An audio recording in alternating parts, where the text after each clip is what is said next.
Hi friends, ஐநார் துணையில் நாளைக்கு என்ன நடக்க போகுதுன்னு பார்க்கலாம். வாங்க வீடியோக்குள்ளே போகலாம். நம்ம சேனல் இன்னும் சப்ஸ்கிரைப் பண்ணாதவங்க சப்ஸ்கிரைப் பண்ணிக்கோங்க. 11 மணி போல் வானதியை பாண்டி வீட்டில் கொண்டு வந்து விட்டுறாரு. வானதிக்கு பயமாக இருக்குது. பாண்டி உங்கள் வீட்டுக்கே கூட்டிகிட்டு போயிடுடா, என்னை எங்கள் வீட்டில் போட்டு அடிப்பாங்கடா, இந்த டைம் எதுக்குடா போனேன் அப்படின்னு சொல்லி ப்ளீஸ்டா கூட்டிகிட்டு போயிடுடா அப்படிங்கிறாங்க. வானதி, இங்கே பார், மரியாதையாக சொல்லிட்டேன். எல்லார்த்த பற்றி நான் சொன்னேன்ல உங்கள்கிட்ட தெளிவாக. லேட்டாகும் நைட்டாகும் உங்கள் வீட்டில் திட்டமாட்டாங்களான்னு நான் கேட்டேன்ல. நீ தானே வரேன்னு சொல்லி வந்த. போ, அவங்க பேசுகிற பேச்சுக்கு நீ பதில் சொல்லி தான் ஆகணும். நீ தான் அதுக்கு பொறுப்பு. போ அப்படின்னு சொல்லி வானதி அவங்க வீட்டில் இறக்கி விட்டுட்டு பாண்டி கிளம்பிடுறாரு.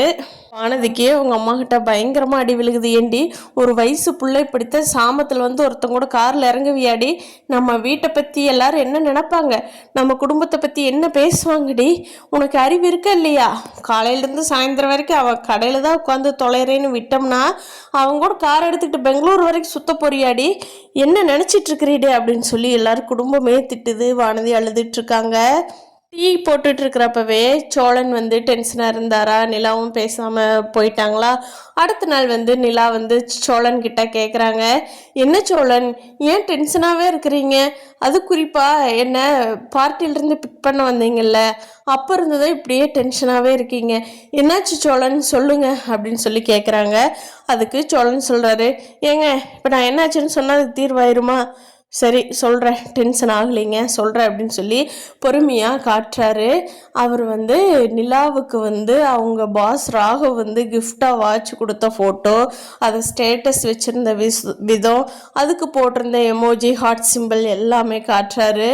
காட்டுனது மட்டும் இல்லாமல் நிலாவை காரில் ஏற்றி விட்டுட்டு ராகவ் என்ன சொன்னார் தெரியுமாங்க? நிலா, அவள் ஆள் பார்த்து பத்திரமா கூட்டிகிட்டு போ அப்படின்னு சொன்னார்.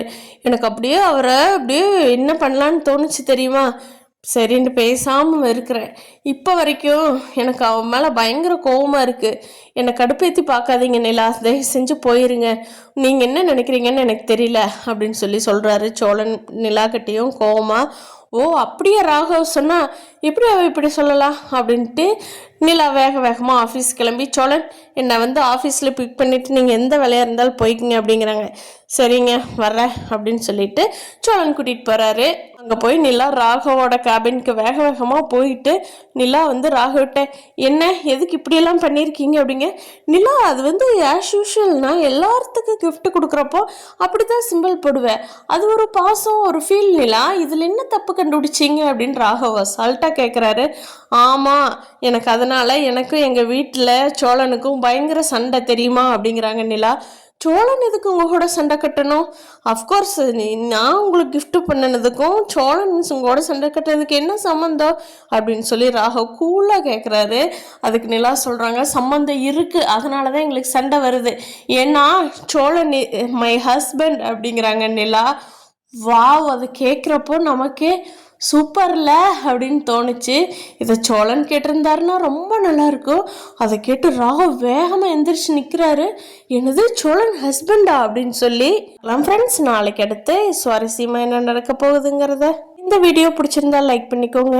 என்ன நினைக்கிறீங்கன்னு கீழே கமெண்ட் பண்ணுங்கள். தேங்க்யூ.